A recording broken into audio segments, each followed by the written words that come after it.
बहुत मुबारक हो ये हैप्पी न्यू ईयर। जी हाँ दोस्तों, अभी आप सुन रहे हैं एल्बम जिला बेतिया। म्यूजिक बाय रोशन सैनी।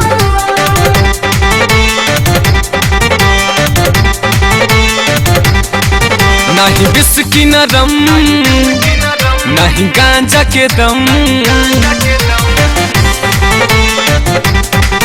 नहीं बिस्की न रम नहीं गांजा के दम, नहीं पीना बियर। ओ फ्रेंड माय डियर, बहुत बहुत मुबारक हो ये हैप्पी न्यू ईयर। हाँ बहुत बहुत मुबारक हो ये हैप्पी न्यू ईयर।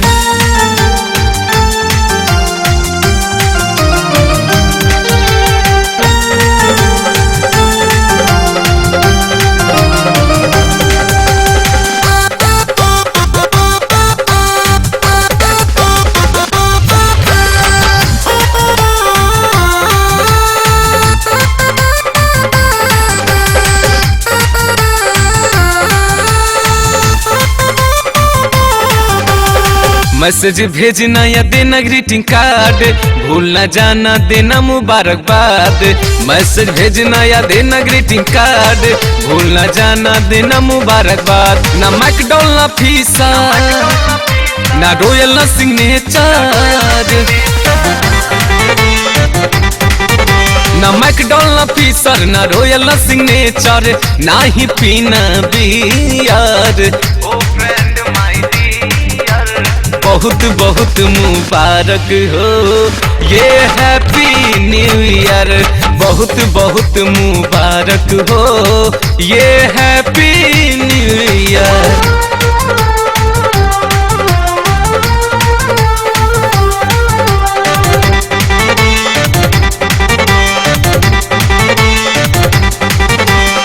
लवर से मिलना है और करना हेलो हाय, जम के करना साथ उसके इंजॉय। लवर से मिलना है और करना हेलो हाय, जम के करना साथ उसके इंजॉय। न चरस न दम न अफीम न भंग,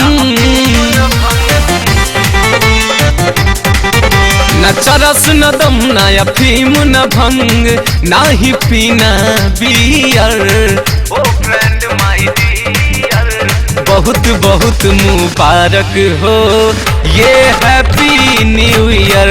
बहुत बहुत मुबारक हो ये हैप्पी न्यू ईयर।